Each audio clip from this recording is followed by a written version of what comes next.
The Kalan Empire had conquered 7 star systems without shedding a single tear of fear. But it only took one sip of water from a frail human to bring their mightiest warlord to his knees. The Great Hall of Gazkal was not built to inspire comfort.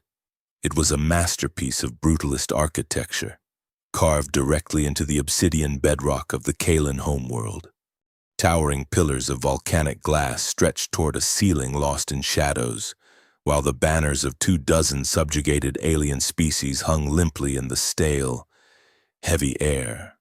Every sharp angle, every cold stone surface was designed to remind visitors of one undeniable truth. The Kalan Empire was built on martial pride, strict hierarchy, and absolute dominance. At the center of this intimidating cavern sat the negotiation table, a massive slab of polished granite where the fate of the Typhon expanse was currently being debated. On one side of the table sat the Kalan delegation, a terrifying collection of apex predators clad in ceremonial armor. They were towering figures, their skin covered in thick, ash-gray scales, their eyes glowing with predatory amber light. On the other side sat the representatives of the Terran Federation, a relatively new player on the galactic stage. They looked entirely out of place. Leading the Terran delegation was Envoy Elias Thorne. He did not wear armor. He carried no weapons. He was a man in his late 50s, his hair a distinguished silver, dressed in a simple, perfectly tailored charcoal suit. To the Kalan eye, he looked absurdly fragile. He lacked natural plating, possessed no visible claws, and his physical stature was practically laughable compared to the massive alien warriors across from him. Yet, Elias Thorne sat perfectly upright, his hands resting calmly on the granite table, his expression completely unreadable. The negotiations had been dragging on for hours, and the tension in the room was thick enough to cut with a plasma blade. The Kalans were demanding total control over the resource-rich border sectors, relying on their standard tactic of physical intimidation to force a favorable treaty. Elias Thorne, however, was stubbornly refusing to yield a single parsec of Terran space.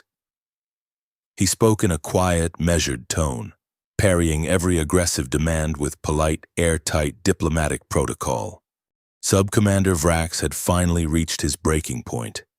Vrax was young, brash, and entirely consumed by the aggressive glory-seeking that defined Kalan military culture. He had earned his rank through savage combat in the outer colonies and viewed diplomacy as an insulting waste of time, especially when dealing with a species that looked as soft as a marsh slug. He slammed his massive, gauntleted fist onto the granite table, fracturing the stone and silencing the room. He rose to his full 8-foot height, looming over the Terran delegation. He pointed a heavily clawed finger directly at Elias Thorne's chest. Vrax declared that the human arrogance was an insult to the ancestors of the Kalan people. He proclaimed that a species lacking the strength to conquer had no right to dictate terms to those who ruled by the blade. He insulted Thorne's physical weakness, mocking the soft mammalian flesh that dared to occupy a seat at a warrior's table. Thorne did not blink. He simply waited for Vrax to finish his tirade, infuriated by the human's lack of visible terror. Vrax took the ultimate step. He reached to his belt and unclipped his ceremonial challenge blade, a wicked piece of jagged metal, and slammed it into the center of the table. The sharp clang echoed loudly through the silent hall. Vrax invoked the right of supremacy. It was an ancient, sacred Kalan law, a blood duel, a fight to the death between representatives to settle an unbreakable political deadlock. By Kalan tradition, if the challenged party refused, their entire faction forfeited the negotiations and admitted total subservience. The older Kalan diplomats at the table stiffened, even by their aggressive standards. Invoking a death match during a diplomatic envoy was extreme, a reckless gamble driven by youthful pride. But the law was the law. The challenge had been made. The entire hall focused their amber eyes on the fragile human in the charcoal suit, waiting for him to cower, beg for his life, or surrender the territory. They expected the natural order of the universe to assert itself, the strong devour the weak. Elias Thorne looked at the jagged blade embedded in the table. He looked up at the towering, heavily armored alien breathing heavily across from him. Then, he reached for his glass of water. He lifted the glass. Taking a slow, deliberate sip, he swallowed, set the glass back down exactly where it had been, and produced a pristine white handkerchief from his breast pocket. He dabbed the corner of his mouth. The silence in the room was absolute. When he finally spoke, his voice carried no tremor of fear, no hint of bravado, only the polite exhaustion of a man scheduling a dental appointment. Thorne stated that the Terran Federation respected the cultural traditions of their host system. He formally accepted the right of supremacy. The Kalan delegation froze. Vrax blinked, utterly thrown off balance by the calm response. A soft murmur began to ripple through the outer rings of guards and lesser officials. The human had just agreed to step into an arena with a heavily armed apex predator. It made no logical sense. A profound unease began to settle over the Kalan side of the table. 30 floors above the Great Hall, in the heavily fortified Strategic Command Center, High Warlord Korvath was reviewing fleet deployments. Korvath was a living legend, a massive, heavily scarred veteran who had personally crushed 3 planetary rebellions. He was not a man easily shaken. He was currently deep in discussion with his top generals regarding a pirate incursion on the eastern fringe, completely ignoring the diplomatic tedium happening in the lower levels. The heavy doors to the command center slid open, and a junior communication aide rushed in. The young Kalan looked pale, his breathing erratic. He approached the High Warlord, holding a secure datapad with trembling hands. He interrupted the strategic briefing to report an emergency situation in the diplomatic hall. Korvath growled in annoyance, annoyed that his time was being wasted with political squabbles. He snatched the datapad from the aide's hands. He expected to read about a stalled negotiation or a petty disagreement over trade tariffs. Instead, he read the official, unalterable log of the diplomatic exchange. He read that Sub-Commander Vrax had invoked the right of supremacy. He read the name of the challenged party. The towering generals in the room watched as an impossible transformation overtook their invincible leader. High Warlord Korvath, a warrior who had stood unflinching while orbital bombardments rained down around him, seemed to shrink. The deep ash-gray color drained entirely from his facial scales, leaving him a sickly, chalky white. His massive hands began to shake, causing the datapad to rattle loudly against his armor. He looked up at the aide, his amber eyes wide with a terror no one in the room had ever seen before. He asked in a strangled whisper if the human had accepted. The aide nodded quickly, confirming that Envoy Thorne had indeed accepted the challenge, and the match was legally bound to take place by sunset the following cycle. Korvath dropped the datapad. It shattered on the metal floor. He took a stumbling step backward, grabbing the edge of the holographic war table for support. He looked around at his confused generals, his chest heaving as if he had run 100 miles. He muttered that they had doomed them all. He whispered that the fool had challenged a human. Before anyone could ask what he meant, the High Warlord's eyes rolled back in his head. His massive legs gave out. 3 tons of heavily armored, battle-hardened Kalan muscle crashed onto the steel floor with a deafening thud. The command center erupted into absolute chaos. Medics were screamed for. Generals rushed to the side of their fallen leader, completely bewildered. The mightiest warrior in the sector had just fainted dead away from simply reading a piece of text. As the medical team rushed through the doors with emergency equipment, the highest-ranking officers of the Kalan Empire looked at the shattered datapad on the floor, a cold, creeping dread sinking into their bones. They suddenly realized they had absolutely no idea what kind of monster was wearing that charcoal suit. The sterile white glow of the Kalen medical bay provided a sharp contrast to the dark terror pooling in High Warlord Korvath's chest. He did not wake with the dignified stoicism of a veteran commander. He bolted upright with the desperate gasp of a drowning man. He ripped the diagnostic sensors from his scaled chest, ignoring the panicked protests of the medical staff. With a voice like grinding stones, he ordered the room cleared of everyone except the inner circle of the High Council. Within minutes, 7 of the most powerful military and political leaders in the Kalen Empire stood around his biobed. They exchanged confused, uneasy glances. Seeing their invincible warlord pale and trembling was profoundly unsettling. Korvath did not waste time with pleasantries. He reached for the secure terminal beside his bed, entered a heavily encrypted biometric sequence, and projected a massive holographic display into the center of the room. A crimson warning flashed across the air, displaying a top-secret classification level that only 3 individuals in the entire empire were authorized to access. The hologram shifted to display a rotating blue and green sphere. Earth. Korvath looked at his generals, his amber eyes completely devoid of their usual fiery arrogance. He told them they were fools. He explained that because the Terrans wore soft fabrics and lacked external carapaces or venomous stingers, the Kalen military had categorized them as a fragile, secondary species. He then activated the planetary data overlay, and the council members gasped as the environmental statistics flooded the screen. Earth was not a garden world. It was a Class 9 death world. Korvath pointed a trembling claw at the atmospheric density and gravitational pull metrics. He explained that a Kalen spending a standard year on that planet would suffer catastrophic bone density loss and joint collapse.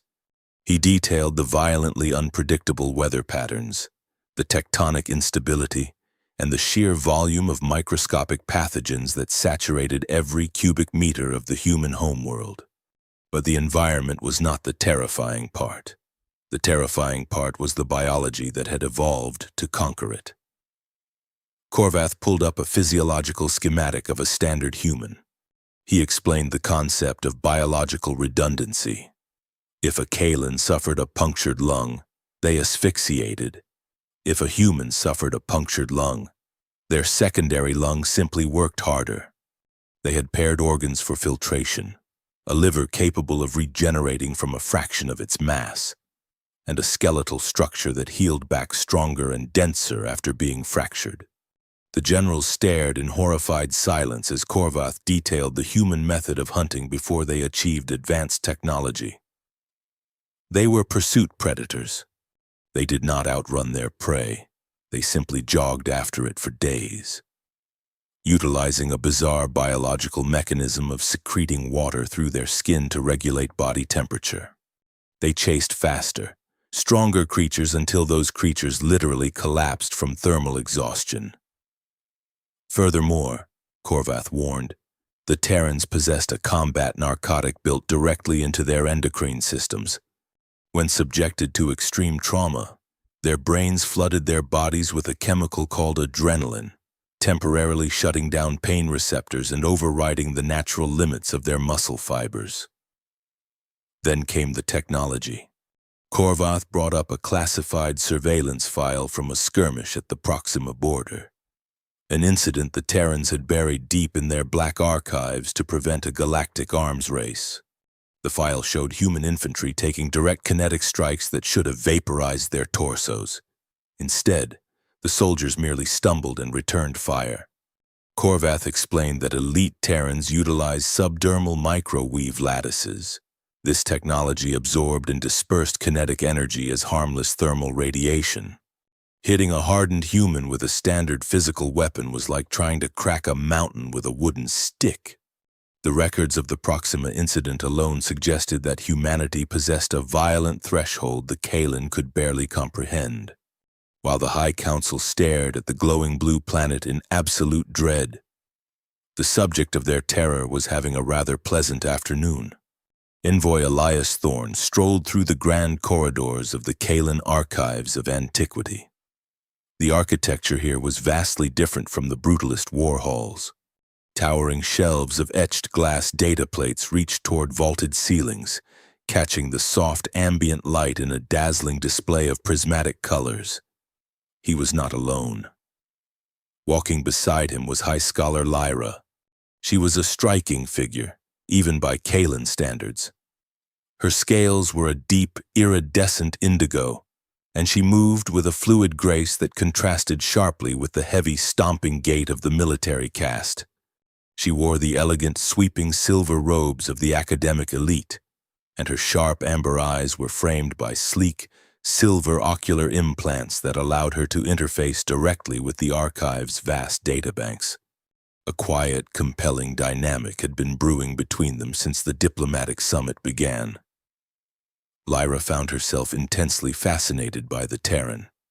In a society where dominance was established through loud displays of physical power and aggressive posturing, Elias's profound stillness was magnetic. He carried himself with an effortless, quiet confidence that she had never encountered. Elias, in turn, was captivated by her intellect. Amidst a culture obsessed with warfare, Lyra possessed a razor-sharp mind dedicated to preservation, history, and the subtle nuances of galactic politics. They traded witty banter as they walked, discussing the philosophical differences between their species. Elias paused to admire an ancient ceremonial battle standard displayed in a stasis field. He remarked on the intricate craftsmanship of the metalwork. His tone completely relaxed, entirely detached from the fact that he was scheduled to fight to the death the following day. Lyra stopped walking.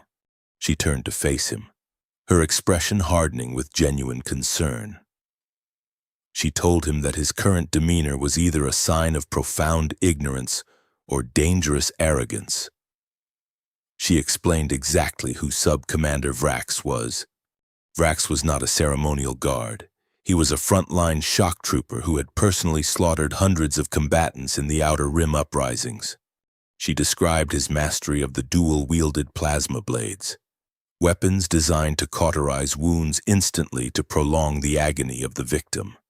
She stepped closer, her voice dropping to an urgent whisper, urging him to contact his superiors and find a legal loophole. She did not want to see him butchered for the amusement of a bloodthirsty crowd. Elias looked away from the battle standard and met her gaze. He offered a warm, genuine smile, completely unbothered by her grim description. He reached into his pocket, retrieved a small silver tin, and offered her a peppermint. When she politely declined, he popped one into his mouth and straightened his jacket. He thanked her for her concern, his voice laced with a dry, self-deprecating humor. He assured her that he had survived much worse Tuesday mornings than a scheduled brawl with an angry young man. Lyra pressed him, demanding to know how a diplomat expected to survive a gladiator pit. Elias leaned in slightly, his eyes losing their soft diplomatic warmth for a fraction of a second, revealing something cold and hardened underneath. He explained that before he wore tailored suits and negotiated trade tariffs, he wore heavy orbital drop gear. He spoke casually of a classified campaign deep in the Orion Spur, a forgotten conflict where his unit had survived for 3 months on frozen nutrient paste, melted snow, and pure, unfiltered spite. He tapped a finger lightly against his temple, hinting at dormant hardware ticking beneath his skin. Systems that had not been fully initialized in over a decade but were currently running silent diagnostic checks. It left Lyra staring at him, realizing with a sudden thrill that she had no idea what happened when this charming, silver-haired man stopped talking and started fighting. A single stroke of a pen can sever 1,000 throats, but only if the hand holding it remains steady. High Warlord Korvath's hand was shaking violently. Back in the vaulted chambers of the High Council, the air was thick with political poison. Korvath, having recovered enough physical strength to stand, was demanding the immediate cancellation of the right of supremacy. He paced the granite floor, his heavy boots echoing off the walls, pleading with his generals and ministers to see reason. He argued that throwing a young, ignorant sub-commander into an arena with a Terran Deathworlder was not a test of strength. It was an execution that would provoke a galactic superpower into a retaliatory war they could not win. He demanded they invoke the emergency edicts to nullify the challenge. From the shadowed tiers of the council benches, Minister Valerius stepped into the dim light. Valerius was a creature of absolute cunning. Unlike the scarred military veterans, he wore the pristine, flowing crimson robes of the bureaucratic elite. His scales were impeccably polished, his eyes sharp and calculating. Valerius had spent decades waiting for Korvath to show a moment of weakness.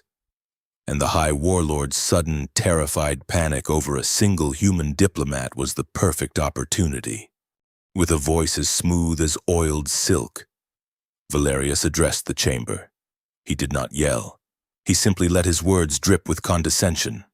He accused Korvath of losing his nerve, of being blinded by exaggerated ghost stories and classified files meant to frighten children. Valerius argued that humanity was exactly what they appeared to be.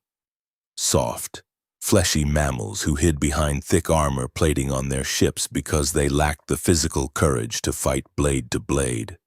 But Valerius's true motive was far darker than mere arrogance. He wanted the duel to happen. He knew Vrax was a beloved hero to the lower military castes. If the impossible happened and the humans somehow managed to butcher the young sub-commander in front of millions of spectators, the public outrage would be catastrophic. The Kaelan people would demand blood, they would demand war, and most importantly, they would demand a new High Warlord to lead them.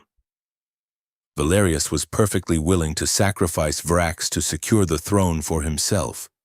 He reminded the furious Korvath of the unbreakable law. The Lex Gazkal was the foundational pillar of their society.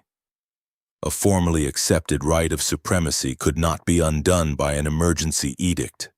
To break the challenge now, to pull Vrax from the arena, would require the Kaelan Empire to formally surrender the entire Typhon expanse to the Terran Federation without firing a single shot. It would be a humiliation that would fracture the Empire from the inside out. The council murmured in agreement. The trap was set. Korvath stood entirely paralyzed by his own laws, staring at the smug face of Minister Valerius, knowing that by sunset tomorrow, the Empire would be entirely changed, far away from the treacherous council chambers. The capital city of Gazkal was sinking into a cold, artificial night. Envoy Elias Thorne sat in his assigned guest quarters. The room was a stark, geometric nightmare of gray stone and sharp angles, designed for a species that found comfort in rigid discipline rather than soft furnishings. Elias ignored the severe architecture. He had set up a small, portable thermal inducer on the metallic desk and was calmly brewing a pot of loose-leaf Earl Grey tea. The rich, earthy aroma of bergamot filled the sterile air, a tiny, defiant slice of earth in the heart of an alien stronghold. A soft, rhythmic chime sounded at his reinforced door. Elias did not jump.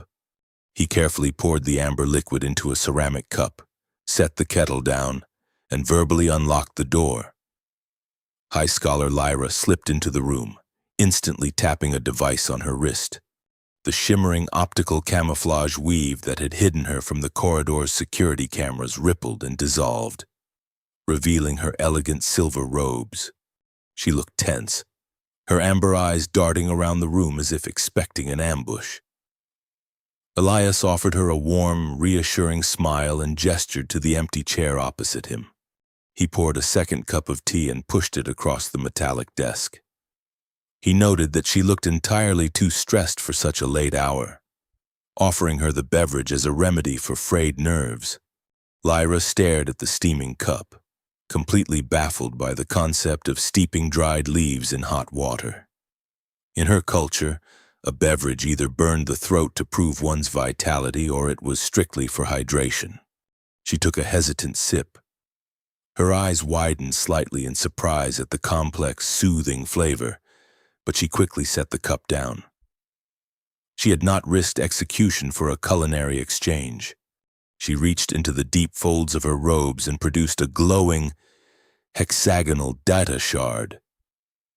She slid it across the desk toward Elias. She explained that the shard contained the restricted, unedited schematics of the Grand Arena.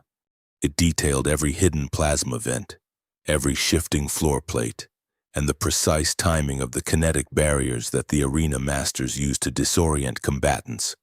She told him that Vrax had memorized these patterns since childhood. It was his home turf. By giving Elias the shard, she was leveling the playing field. She was also committing high treason, an offense punishable by immediate exile or death. Elias looked at the glowing shard, then looked up at Lyra. The easy, diplomatic humor vanished from his face, replaced by a profound, quiet gravity. He understood exactly what she was risking by being here. They sat in the quiet room, the silence stretching between them, thick with unsaid words.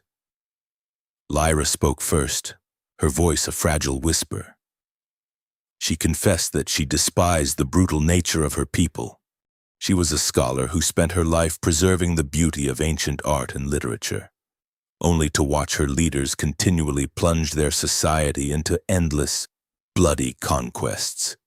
She admitted a profound loneliness, a feeling of being completely isolated within a culture that worshipped destruction. Elias listened, his eyes locked onto hers. He understood that loneliness perfectly. He spoke of his own past, of the heavy burden of command. He explained that being a soldier meant carrying the weight of every life you took and every life you failed to save. He had transitioned to diplomacy because he realized that true strength was not found in winning a war, but in preventing one from starting in the first place. He was a sword that had chosen to remain sheathed, and that required a far greater discipline than simply striking out. The connection between them solidified in that small, cold room. It was a mutual recognition of shared burdens, a deep respect that was rapidly blossoming into a fierce, protective affection. Lyra reached across the desk, her scaled fingers gently brushing against his hand. She urged him to take the shard. She told him the galaxy needed his kind of strength, and she could not bear the thought of watching him die for a pointless tradition. Elias looked down at her hand. He gently turned his palm up, his warm skin pressing against her cool scales. He held her hand for a long moment, offering a silent promise. Then, with his other hand, he slowly pushed the glowing data shard back across the desk. Lyra pulled back, her expression shifting from affection to absolute shock. She demanded to know why he was refusing a tactical advantage that could save his life. Elias picked up his tea, taking a slow sip. He explained his reasoning with absolute clarity. If he took the shard, if he memorized the hidden traps and fought Vrax using stolen Kaelan secrets, he would validate everything the young sub-commander believed. He would prove that humans were treacherous, weak creatures who had to cheat to survive against a superior species.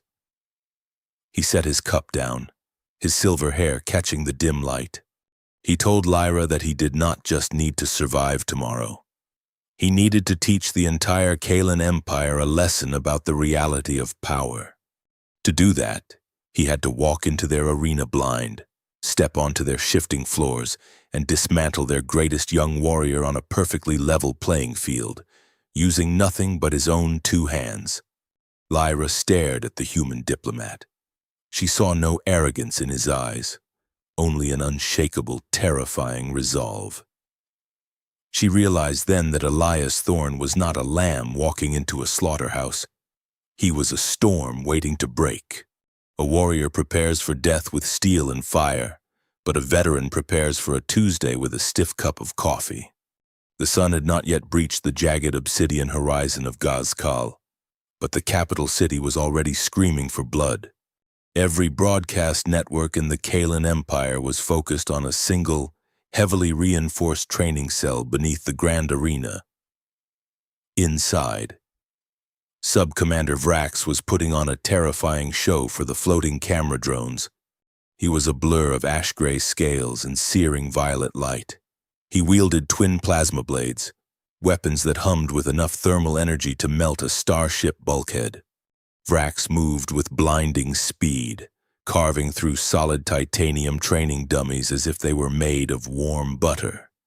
Molten slag dripped onto the stone floor, hissing and spitting, as Vrax let out a guttural roar of dominance. He turned to the main camera, his chest heaving, his amber eyes wide with bloodlust. He promised the millions of viewers that the Terran would not die quickly. He boasted that he would dismantle the fragile mammal piece by piece, demonstrating the absolute supremacy of Kalan genetics to the entire galaxy. He vowed to mount the human skull on the prow of his flagship as a permanent warning to any soft-skinned species that dared to claim equality with apex predators. The crowds gathered in the city squares watched the broadcast and roared their approval, completely whipped into a nationalist frenzy. Deep in the bowels of the arena, on the exact opposite side of the complex, Elias Thorne was facing his own set of challenges. He was standing in a stark, dimly lit holding cell, wearing his charcoal trousers and a crisp white undershirt, his jacket neatly folded over a heavy stone bench. He was currently trying to explain the concept of a French roast to a deeply confused Kalan catering attendant. The attendant had offered him a flagon of fermented blood wine, the traditional pre-combat drink meant to numb pain and induce a berserker rage. Elias had politely declined and asked for the strongest, darkest, most highly caffeinated bean extract they could synthesize. He finally received a heavy iron mug filled with a thick, sludgy black liquid that tasted roughly like battery acid and burnt earth. Elias took a sip, winced slightly, and nodded in satisfaction. It would do the job. Above him, the ceiling trembled. The muffled, rhythmic booming of 2 million Kalan spectators stomping their heavy boots against the stadium seating sounded like rolling thunder. They were singing the dirge of the broken spine, an ancient war chant meant to terrify the opponent before they even stepped onto the sand. Dust drifted down from the stone ceiling, settling on Elias's polished leather shoes. Elias ignored the thunderous chanting. He set his mug down, placed his hands on his hips and leaned back, stretching his spine. His joints popped loudly in the quiet room. He checked his sleek, silver smartwatch, noting the time, and then muttered a quiet complaint to the empty room about the terrible lumbar support of Kalan mattresses. He rolled his shoulders, working out a kink in his neck, completely unbothered by the fact that the entire planet was currently chanting for his violent dismemberment. With 10 minutes left until the arena gates opened, Elias prepared for war. He rolled up the left sleeve of his crisp white shirt, exposing his forearm. Just below the crook of his elbow, hidden flush against his skin, was a tiny biometric interface port. It was completely invisible to the naked eye unless you knew exactly where to look. Elias pressed his right thumb against the port, holding it there for 3 seconds. A faint, electric blue light pulsed beneath his skin, tracing the intricate lines of his veins up his arm, across his chest, and down his legs. It was a subtle, almost ghostly glow. Then came the sound. It was a low, sub-audible hum, the sound of billions of microscopic carbon nanotubes waking up. This was the Terran microweave muscle lattice. It was not a weapon, and it was not armor in the traditional sense. It was a complete structural reinforcement of the human body. As the system initialized, the nanites bonded with his muscle fibers and wrapped around his skeletal structure, effectively turning his bones into an impact-resistant composite stronger than diamond. It was a piece of classified, restricted military hardware that allowed a human to absorb kinetic strikes that would turn a normal man into liquid. Elias flexed his left hand. The skin rippled slightly as the synthetic fibers tightened. He reached out and gripped the edge of the solid iron table bolted to the floor. He squeezed. The thick metal groaned in protest and buckled inward under his grip, leaving perfect indentations of his fingers in the steel. He let go, rolled his sleeve back down, buttoned the cuff, and smoothly slipped his tailored suit jacket back on. He adjusted his tie in the reflection of a polished metal wall panel. The blue glow beneath his skin had faded entirely. He looked exactly like a harmless, middle-aged diplomat heading to a board meeting. The heavy iron door to his holding cell slid open. Elias turned, expecting the arena guards coming to escort him to his death. Instead, High Scholar Lyra stepped quickly into the room. The heavy steel door sealed shut behind her, cutting off the deafening roar of the crowd above. Lyra looked entirely out of place in the grim, blood-stained holding cells. She wore her elegant silver archive robes, but her usual composed academic demeanor was shattered. Her scales were pale, and her amber eyes were filled with a raw, unshielded terror. She had come to say goodbye, despite everything she knew about Kalen law, despite her intellect and her understanding of galactic politics. She could not simply sit in the VIP box and watch him walk to his death without seeing him one last time. Elias smiled softly, the cold, hardened edge of the soldier melting away as he looked at her. He stepped forward, closing the distance between them. Lyra tried to speak, her voice trembling. She tried to offer him last-minute advice about Vrax's footwork, about the way the plasma blades left a momentary opening after a heavy downward strike. She spoke quickly, desperately trying to arm him with knowledge. Elias gently reached out and placed his hands on her shoulders, stopping her frantic words. He looked down into her eyes, his expression completely calm and deeply affectionate. He told her she was entirely too beautiful to be standing in a gladiator pit worrying about tactical analysis. Lyra stared at him, bewildered by his absolute lack of fear. She asked him how he could stand there, making light of the situation, when the most dangerous predator of his generation was waiting to slaughter him just beyond the gates. Elias moved his hands down her arms, gently taking her hands in his. He told her that he had fought real monsters in the dark corners of the galaxy, creatures that did not need cameras or chanting crowds to validate their lethality. Vrax was just a noisy child with a dangerous toy. He squeezed her hands reassuringly. Then, his tone shifted, becoming soft and remarkably earnest. He told her that when this diplomatic summit was finally concluded, he was going to take some accumulated leave time. He looked directly into her eyes and promised her a dinner date. Lyra blinked, completely thrown off guard. The concept of a social meal strictly for pleasure and intimate company was entirely foreign to Kalen culture. Elias painted a picture for her. He described a small, quiet restaurant in Rome, hidden down a cobblestone alleyway on Earth. He described warm, crusty bread, rich olive oil, and a vintage red wine that tasted like sunlight and history. He promised her a table on a balcony overlooking a river, far away from grand halls, war councils, and screaming arenas. He asked her to wear a dress instead of her academic robes, something completely impractical but wonderfully elegant. He was giving her a promise of peace. He was anchoring her to a future beyond the bloodshed of today. The thunderous chanting above them reached a fever pitch, shifting into a rapid, aggressive tempo. A harsh, blaring siren echoed through the subterranean corridors, signaling that the rite of supremacy was beginning. Elias squeezed her hands one last time and let go. He turned toward the massive blast doors leading to the arena floor. He straightened his jacket, took a deep breath, and stepped forward, leaving a stunned, breathless scholar wondering what exactly she had just unleashed upon her people. A million voices demanding death can drown out the sound of a beating heart, but they cannot silence the quiet click of a trap springing shut. The grand arena of Gazkal was entirely deafening. A massive crater of roaring bloodlust bathed in the harsh artificial glare of the stadium lights. The structure was an architectural marvel, a colossal amphitheater carved directly into the caldera of a dormant volcano.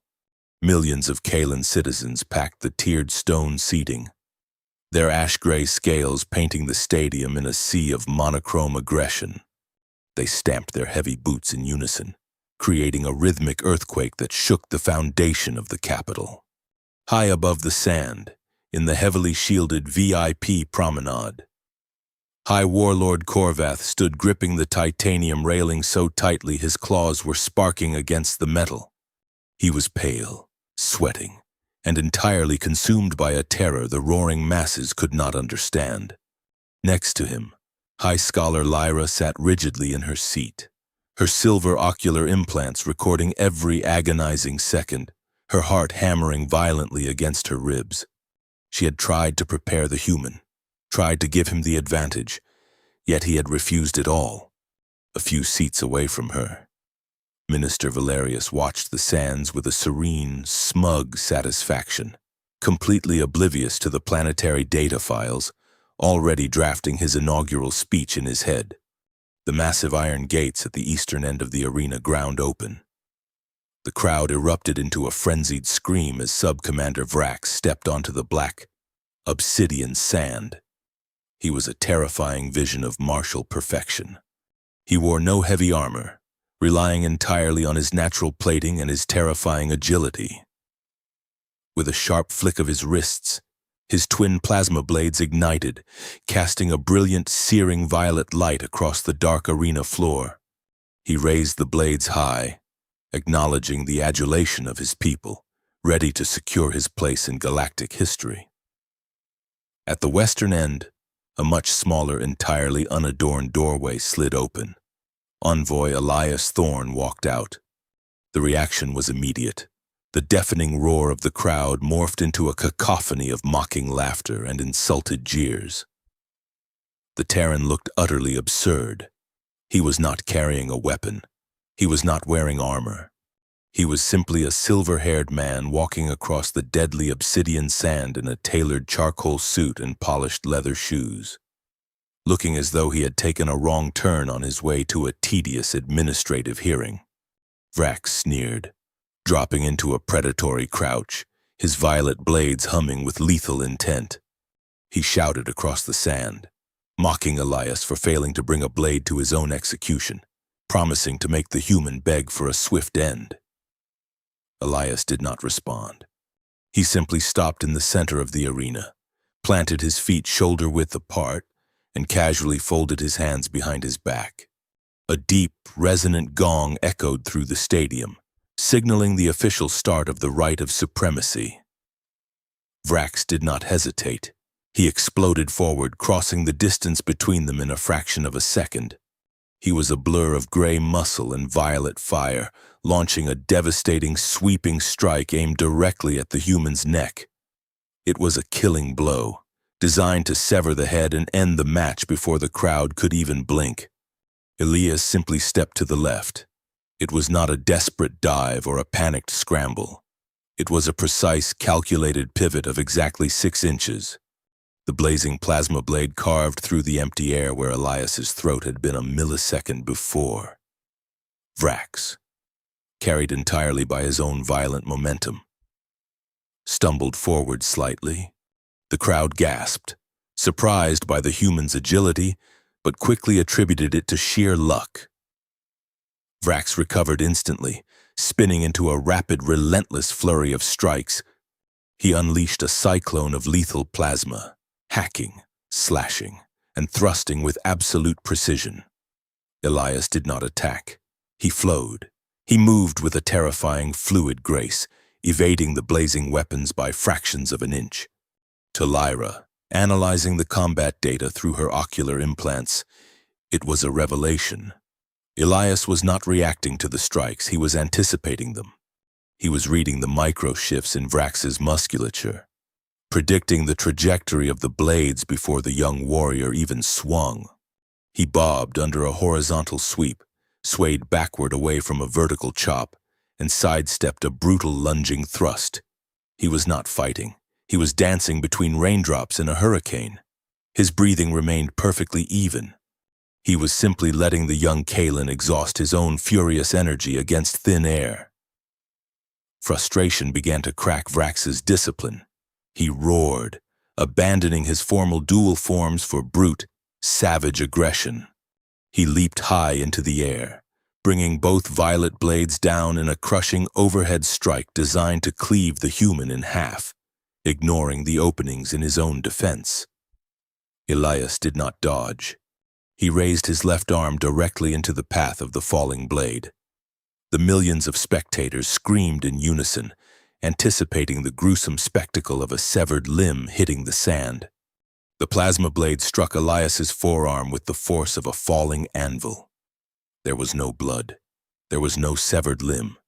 There was only a sickening, resonant crack that echoed across the silent arena, followed by the sharp hiss of burning fabric. Vrax bounced backward, his arms vibrating violently from the jarring impact. He stared in absolute horror at the human. The strike had hit dead center. The intense heat of the plasma had instantly incinerated the sleeve of Elias's suit jacket and the crisp white shirt beneath it, exposing his bare forearm. But the limb was completely intact. The kinetic dampening field beneath his skin had absorbed the crushing physical blow entirely, while the dense, synthetic bone structure prevented the flesh from parting under the thermal edge. The human skin was reddened, the hair singed away, and a faint electric blue light momentarily pulsed beneath his epidermis before fading entirely. He had just blocked a heavy plasma strike with his bare arm, and he had barely blinked. A terrifying, absolute silence fell over the millions of spectators. High Warlord Korvath squeezed his eyes shut, exhaling a long breath of relief. Minister Valerius dropped his crystal wine goblet, shattering it across the marble floor of the VIP box. Elias brushed a piece of smoldering ash from his ruined sleeve. He looked at Vrax, his silver eyes cold and utterly unyielding. He finally spoke, his voice carrying perfectly across the breathless arena without the need for a microphone. He told Vrax that his footwork was entirely predictable. He pointed out that ceremonial combat forms were beautiful to watch on a broadcast, but they were entirely useless against an opponent who actually wanted to survive. He took a slow, deliberate step forward, forcing the terrified Kalen warrior to take a step back. Elias began to verbally dismantle the boy's entire worldview with chilling efficiency. He explained that true warfare was not about glory, honor, or roaring for the cameras. It was about brutal, unfeeling mathematics. It was about calculating the exact minimum amount of energy required to neutralize a threat, and then applying it without hesitation. He criticized Vrax for putting all his weight on his front foot, leaving him vulnerable to a kinetic sweep. He mocked the young warrior for relying on the intimidation factor of his glowing weapons, rather than the practical application of leverage and timing. With every word, Elias stripped away the romanticized myth of Kalen supremacy. He was not just fighting Vrax, he was educating an entire culture of violence on live broadcast. He was demonstrating that their absolute peak of martial prowess was nothing but a noisy, inefficient performance to a species forged in the fires of a true death world. Vrax, his pride shattered and his mind reeling from the impossible physical reality of the human, let out a scream of pure, desperate rage. He charged again, abandoning all technique, swinging wildly like a cornered animal striking at a shadow. Elias sighed, stepping smoothly inside the wild arc of the right blade. He reached out, his bare hand moving with the sudden, shocking speed of a striking viper. He clamped his reinforced fingers around Vrax's thick, scaled wrist.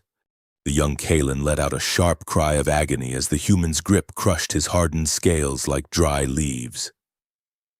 Elias applied a precise measure of torque, twisting the joint and forcing Vrax to his knees. The young warrior dropped the plasma blade onto the obsidian sand with a heavy thud. Elias stood over the defeated sub-commander, holding the giant alien warrior in absolute submission with a single hand. The arena was dead silent, the millions of spectators paralyzed by the impossible sight. The human had proven his absolute terrifying dominance without throwing a single punch. He had broken their champion, their pride, and their unbroken history of conquest without shedding a single drop of Kaelan blood. He looked up toward the VIP promenade, locking eyes directly with High Scholar Lyra, offering her a faint, reassuring nod. Then he shifted his gaze to High Warlord Korvath, a silent message passing between them. The point had been made. The treaty was secured. But while Elias was focused on the political victory, the shadows at the edge of the arena were beginning to shift. Minister Valerius, his face twisted in fury, tapped a hidden communicator secured inside his crimson sleeve. He had no intention of letting a peaceful surrender ruin his violent coup, and the true bloodshed of the day was only just about to begin. A political assassination is rarely a quiet affair, but dropping a heavily armed kill squad into a stadium of 2 million screaming witnesses takes a special kind of arrogant insanity. The trap was sprung before the echo of Vrax's plasma blade hitting the obsidian sand had even faded. High above the arena floor, the massive, translucent gold kinetic barriers designed to protect the spectators suddenly flared, shifting into a hard, opaque crimson. The stadium was instantly sealed, locking the millions of citizens in and preventing anyone from the outside from interfering. At the exact same moment, every broadcast drone hovering over the sand sparked and dropped out of the sky, cutting the live feed to the rest of the Empire.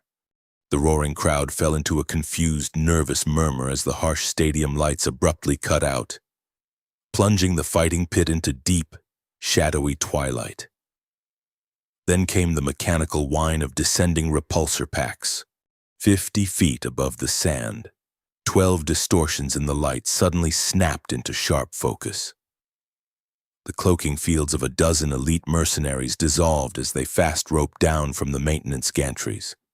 They wore heavy, unmarked, radar-absorbent armor painted in matte black, their faces hidden behind sleek tactical visors. They were not carrying ceremonial plasma blades. They were armed with high-yield thermal repeaters, military-grade weapons designed to vaporize heavy infantry and breach fortified bunkers.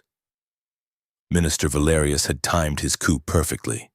His plan was elegantly brutal. The mercenaries would slaughter the humbled sub-commander, creating a tragic martyr for the military castes to rally behind. Then they would butcher the Terran diplomat, framing the human delegation for the massacre.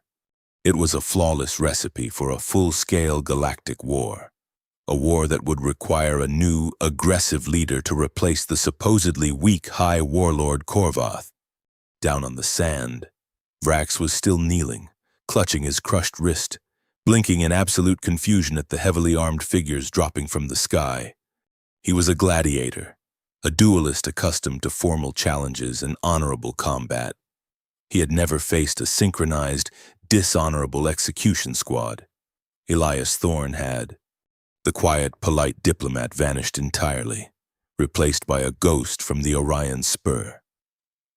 Elias did not hesitate or look to the VIP boxes for an explanation. His combat instincts, honed in the darkest, bloodiest trenches of the galaxy, took absolute control. He grabbed Vrax by the heavy collar of his armor and violently hurled the 8-foot alien backward. A microsecond later, a barrage of superheated thermal bolts impacted the exact spot where Vrax had been kneeling, turning the obsidian sand into a smoking crater of molten glass. Elias reached down and tapped the biometric port on his forearm twice. The safety limiters on his subdermal augments disengaged. The faint blue glow beneath his skin erupted into a brilliant, continuous network of bioluminescent circuitry, tracing the thick lines of his reinforced musculature through his ruined white shirt.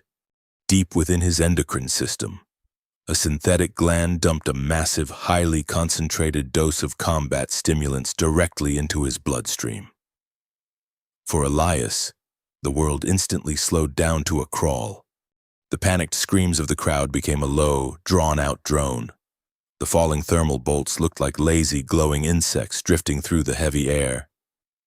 He moved. He did not run. He exploded forward with a concussive burst of speed that kicked up a shockwave of black sand. He crossed the 50 feet between himself and the vanguard of the mercenary squad before their heavy boots had even touched the ground. The lead mercenary barely had time to register the blur of motion before Elias hit him. The human did not bother with intricate martial arts or flashy displays of dominance. He drove his reinforced shoulder directly into the mercenary's armored chest plate with the kinetic force of a speeding hover train. The heavy composite armor cracked loudly, the internal trauma dampeners failing instantly under the localized pressure. The mercenary was launched backward through the air, completely incapacitated before he could even raise his rifle. Elias snatched the falling thermal repeater from the air, spun on his heel, and laid down a blinding fan of suppressing fire. 3 mercenaries, caught entirely off guard by the human's terrifying speed and sudden, lethal firepower, were stitched across the chest with superheated plasma and dropped to the sand. In the VIP promenade, absolute panic erupted. High Warlord Korvath roared, demanding his personal guard breach the crimson energy shield, but the heavy blast doors were securely locked down by Valerius's override codes. High Scholar Lyra, however, was not looking at the locked doors or screaming at the guards. Her sharp amber eyes cut through the chaos, tracking the subtle movements of the politicians in the shadows. She saw Minister Valerius quietly slipping away from the main viewing deck, heading toward the private transit elevators at the rear of the complex, leaving his hired guns to finish his dirty work. Down in the pit, the remaining 8 mercenaries quickly recovered from the initial shock and adapted. They were professionals. They spread out, forming a tactical semicircle, overlapping their fields of fire to trap the incredibly fast human in a deadly crossfire. They unleashed a relentless torrent of thermal energy, turning the air above the black sand into a blistering oven. Elias dove behind one of the massive stone pillars that dotted the arena floor, the air sizzling around him as plasma bolts gouged huge chunks of rock from his cover. He took a short, sharp breath, checking the power cell on his stolen weapon. It was flashing red, nearly empty. He could not outshoot 8 heavily armored professionals from a static position, and his combat stimulants were pushing his heart rate dangerously close to the red line. He needed a distraction, and he needed it immediately. He looked over at Vrax. The young Kalen was huddled behind a shattered stone barricade 20 yards away, staring at his injured wrist, completely paralyzed by the sudden, overwhelming violence that broke every single rule of honor he had ever been taught. Elias yelled across the chaotic arena, his voice cutting through the deafening crack of weapons fire. He ordered Vrax to pick up a weapon. Vrax looked at the human, his amber eyes wide with profound shock, stammering that his dominant hand was crushed. He was a proud warrior, a hero to millions, but he had just been humiliated by a frail alien and was now being hunted by his own people. His rigid worldview was breaking faster than his bones. Elias did not offer comfort, sympathy, or a rousing speech about honor. He offered the harsh, unyielding reality of survival. He barked that if the boy wanted to die crying in the dirt, he could stay put. But if he wanted to live to see the sunset, he needed to use his other hand and fight back. With a powerful underhand throw, Elias tossed his stolen thermal repeater across the perilous gap. It clattered onto the sand right at Vrax's feet. Elias ordered the sub-commander to lay down covering fire on the eastern flank on his mark. He did not wait for an acknowledgement. He trusted the basic, primal survival instinct of an apex predator to kick in. Elias stepped out from behind the pillar, instantly drawing the concentrated fire of the entire mercenary squad. He sprinted in a wide, unpredictable arc, his microwave lattice absorbing the shock of near misses. the intense ambient heat singing his skin and turning the elegant remnants of his charcoal suit to falling ash. Vrax, driven by a sudden surge of desperate adrenaline, grabbed the heavy weapon with his offhand. He leaned around the barricade and squeezed the trigger, unleashing a wild, highly inaccurate barrage of plasma toward the mercenaries' eastern flank. It was terrible marksmanship, completely lacking in technique, but it was loud, bright, and highly distracting. 3 of the mercenaries instinctively turned their weapons toward the new threat. That momentary lapse in tactical focus was exactly the opening Elias had manufactured. He vaulted off a fallen chunk of masonry, launching himself high into the air, closing the distance to the distracted squad in a single gravity-defying leap. He landed squarely in the center of their formation, a nightmare of human engineering and sheer, ruthless pragmatism. The fighting devolved into a savage close-quarters brawl. Elias moved with horrifying mechanical efficiency, utilizing the sheer density of his augmented skeleton to shatter weapons and break joints. He deflected a rifle butt with his bare forearm, the impact ringing loudly across the arena, and countered with a devastating open palm strike to a mercenary's throat. He grabbed another attacker by the armored harness, using the heavy man's own momentum to throw him directly into the path of incoming friendly fire. Vrax watched from his meager cover, entirely mesmerized and fundamentally horrified. The Kalan military taught from birth that humanity was a soft, secondary species, hiding behind thick ship armor because they were deeply afraid of true physical combat. Yet, right in front of him, a single human was systematically dismantling a heavily armed elite kill squad with the terrifying, unfeeling precision of an industrial meat grinder. The Terran was not fighting for glory, and he certainly wasn't fighting for honor or an audience. He was fighting to exterminate the threat as quickly and efficiently as possible, utilizing every dirty trick and leverage point available. But Elias was running out of time. The glowing blue circuitry beneath his skin was beginning to flicker rapidly, a harsh physiological warning sign that the thermal load from his kinetic dampeners was reaching critical mass. His body was successfully absorbing the brutal shock of close-quarters combat, but that energy had to go somewhere, and his core temperature was skyrocketing. He could feel the harsh chemical burn of the stimulants tearing at his muscle fibers. He had pushed his aging, augmented body to the absolute limit, and he still had 3 heavily armed killers standing between him and the arena exit. High above the slaughter, Minister Valerius had reached the private transit elevator, a cruel, triumphant smile playing across his scaled lips as the heavy metal doors began to slide shut, ready to ride away and plunge the Empire into a golden age of glorious chaos.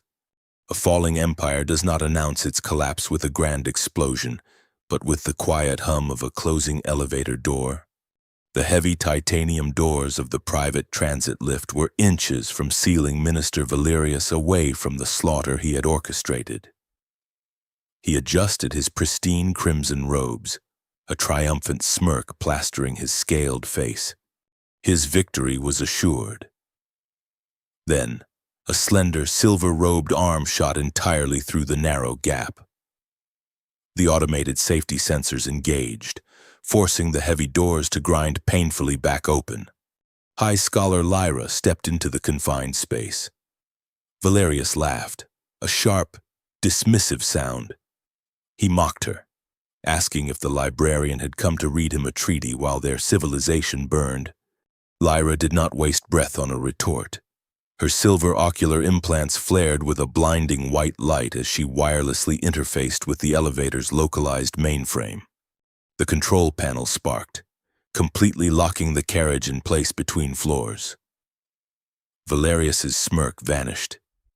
He reached inside his sweeping robes, drawing a sleek, concealed plasma pistol. He was a politician, but he was not an idiot. He leveled the weapon at her chest, ordering her to restore power or be vaporized. Lyra moved with a sudden, fluid violence that completely belied her academic title. Kalan scholars spent their lives entirely surrounded by data, but they were still apex predators born of a brutal genetic lineage. She swept her arm upward, swatting the pistol aside just as it discharged, searing a black scorch mark into the ceiling. Before Valerius could correct his aim, Lyra stepped inside his guard. She drove her open palm directly into the center of his chest, using his own forward momentum against him. The air left his lungs in a sudden, sharp gasp.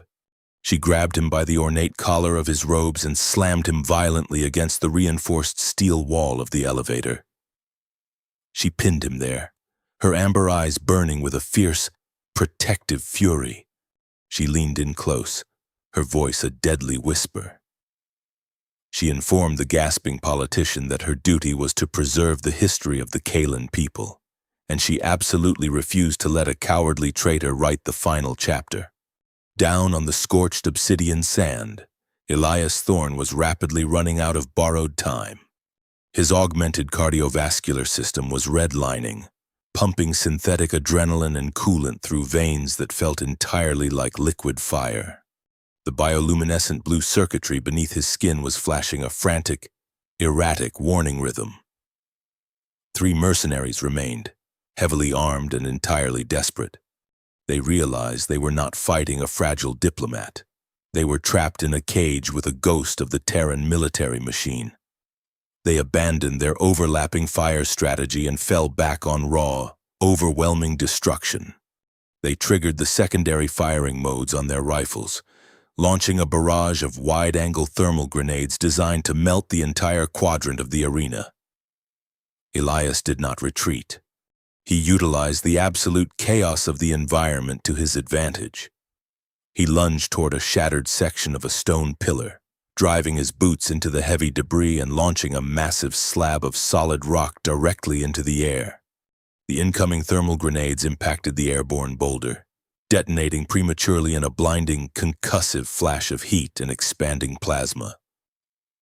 The shockwave knocked the mercenaries off balance. Elias emerged entirely through the smoke, a terrifying silhouette of glowing blue lines and ruined clothing. He closed the distance to the first mercenary in 2 impossible strides. He did not bother searching for a weapon. He simply drove his reinforced knee directly into the mercenary's armored thigh, shattering the joint instantly.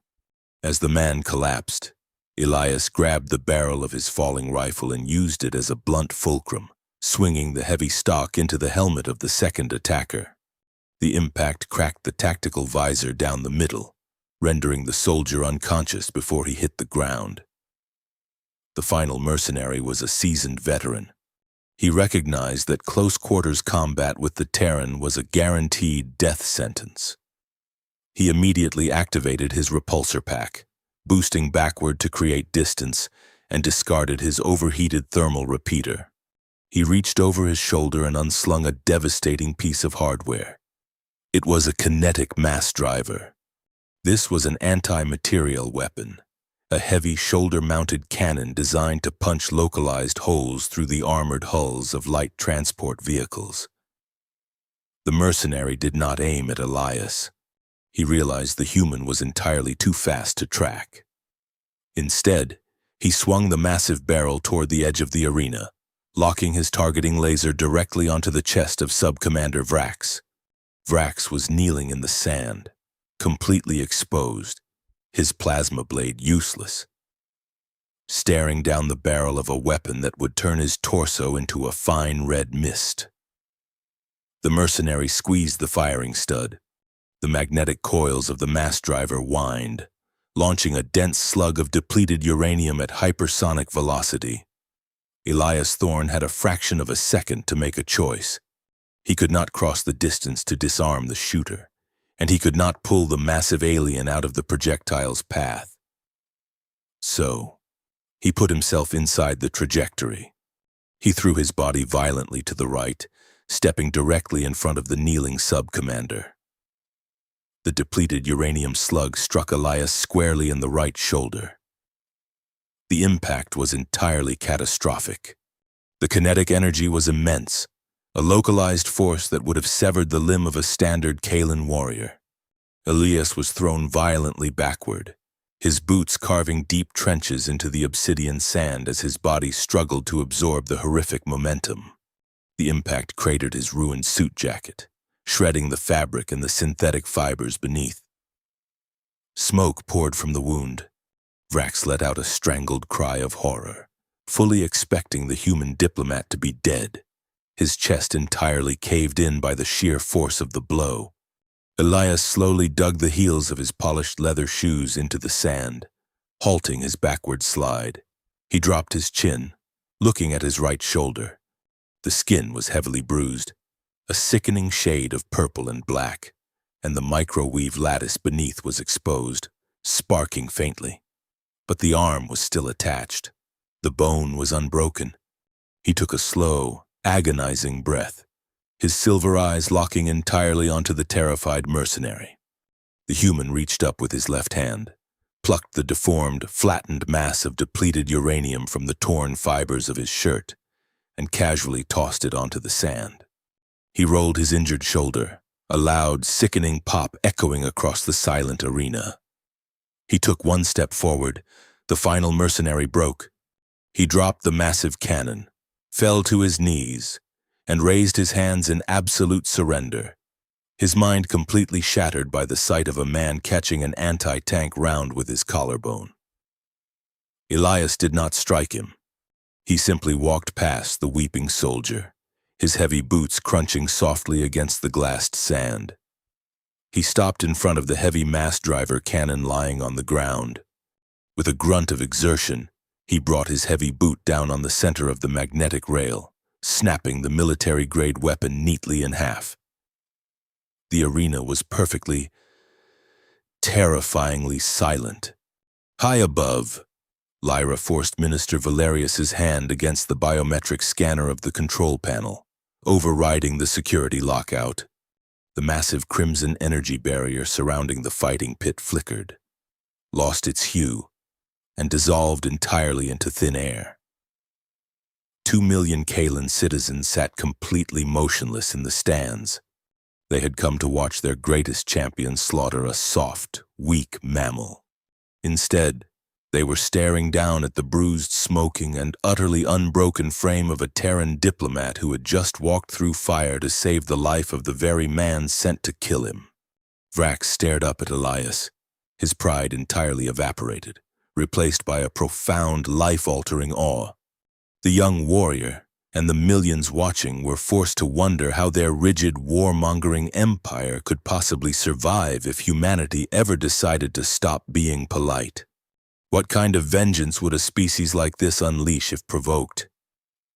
True power is not measured by the craters left behind in the dirt, but by the hands extended across them. The silence in the grand arena of Goskal was heavier than the gravity of a dying star. The dust settled over the scorched obsidian sand, carrying the acrid scent of melted ozone and shattered pride.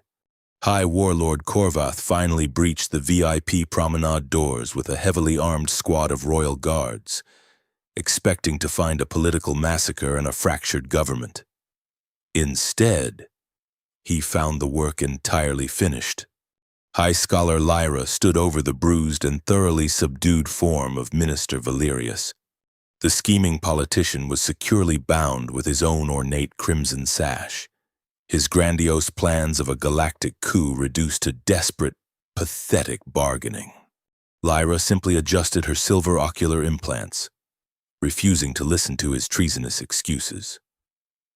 She formally transferred custody to the royal guards, her expression a mask of absolute, icy academic disdain. She had preserved her empire's history by ensuring Valerius would only ever be a footnote in its darkest, most shameful chapter. Down in the devastated arena, Sub-Commander Vrax slowly pushed himself up from the glassed sand. His ceremonial combat armor was scorched black, his dominant wrist severely fractured, and his entire martial worldview fundamentally dismantled. He looked at the human diplomat standing before him. Elias Thorne was bleeding, his charcoal suit entirely ruined, his breathing ragged from the sheer physiological toll of the microwave combat stimulants coursing through his aging veins. Yet, he stood incredibly tall. Vrax did not draw his secondary blade. He did not roar defiance for the dormant cameras. He performed the deepest, most reverent bow his species possessed, dropping to his knees and touching his uninjured hand to the scorched earth. He formally and publicly yielded the right of supremacy. In doing so, he legally granted the Terran Federation every single disputed sector of the Typhon expanse, securing a highly favorable border treaty that the Kaelan military would never again dare to contest. The galactic political landscape would undoubtedly shift on its axis as other species learned what had transpired here, sparking a frantic intelligence race to uncover what other terrifying military secrets Earth kept hidden behind its polite diplomatic smiles. High Warlord Korvath descended to the arena floor, his massive boots crunching loudly over the broken weapons of the mercenary squad. The scarred veteran did not demand an explanation or try to salvage his empire's damaged ego. He understood now the sheer magnitude of the disaster they had narrowly avoided. The Terran Federation did not send diplomats because they were weak. They sent diplomats because they were actively trying to protect the rest of the galaxy from themselves. Korvath stopped 2 paces from the bruised human, bowed his heavy head, and offered a profound, uncharacteristically quiet apology on behalf of the entire Kaelan High Council. He admitted freely that they had been blinded by their own arrogance, foolishly mistaking restraint for fragility and diplomacy for cowardice. Elias accepted the apology with a slow, measured nod, wincing slightly as the torn muscle in his damaged shoulder flared with sharp pain. He looked at the towering warlord, and then cast his gaze up at the millions of silent, utterly captivated spectators filling the stadium. He delivered a lesson that would echo through Kaelan military academies for 1,000 generations. He stated that any frightened animal with sharp claws can kill when backed into a corner. But true strength is an entirely different discipline. True strength is possessing the absolute capacity to destroy your enemies, holding their lives entirely in your hands, and firmly choosing to let them live. He explained that humanity had learned this lesson by nearly annihilating themselves centuries ago, and they had no intention of repeating the mistake on a galactic scale. Hours later, the brutalist architecture of the Kaelan medical bay felt entirely different. It was no longer a place of sterile intimidation, but a quiet sanctuary. Elias sat on the edge of a biobed, his right shoulder heavily bandaged and numbed by local anesthetics. He smelled faintly of synthetic dermal regenerators, burnt ozone, and the stale residue of his morning coffee. The heavy door slid open with a soft hiss, and Lyra walked in. She had traded her formal, sweeping silver archive robes for a simple, elegantly woven civilian tunic. The fierce, uncompromising scholar who had taken down a corrupt minister was gone, replaced by a woman deeply, genuinely relieved. She stepped close to the biobed, her amber eyes carefully mapping the fresh bandages. A soft, immensely affectionate smile breaking across her scaled face. Elias offered a tired but incredibly warm grin. He reminded her, his voice entirely devoid of diplomatic pretense, that she still owed him a trip to Rome. He noted casually that he knew a wonderful tailor near the Tiber River who could probably salvage his favorite suit, or at least point them toward a decent plate of authentic carbonara. Lyra took his uninjured hand, her cool scales pressing against his warm skin. She admitted that human culture was a mystery she was finally eager to study firsthand. The prospect of visiting a world where food was an art form and not merely fuel, where people built monuments to beauty rather than conquest, fascinated her completely. She was entirely ready to leave the ash, obsidian, and endless warfare of her homeworld behind, deeply curious to see how she would navigate the vibrant, unpredictable chaos of a Class 9 death world. The Terran diplomatic cruiser lifted off from the Gazkal spaceport shortly after sunset. its primary thrusters burning bright blue against the cold, artificial night sky. It left behind an empire fundamentally altered from the ground up. The Kalan people had built their entire civilization on the unshakable belief that they were the ultimate apex predators of the galaxy. They had just learned the hard way that the universe was far larger, infinitely more dangerous, and vastly more complex than they ever imagined. They learned that the most terrifying creature in the stars does not wear heavy armor, roar at the sky, or carry a burning plasma blade. The most terrifying creature in the stars wears a tailored suit, drinks black coffee, and asks politely for peace. Thank you for watching this story unfold. If you enjoyed the journey, please like, subscribe, and share this video with your fellow sci-fi fans. Leave the word Apex in the comments to let me know you made it to the very end. Also, be sure to hit that hype button so this video can reach more viewers like you who love a great twist on galactic diplomacy.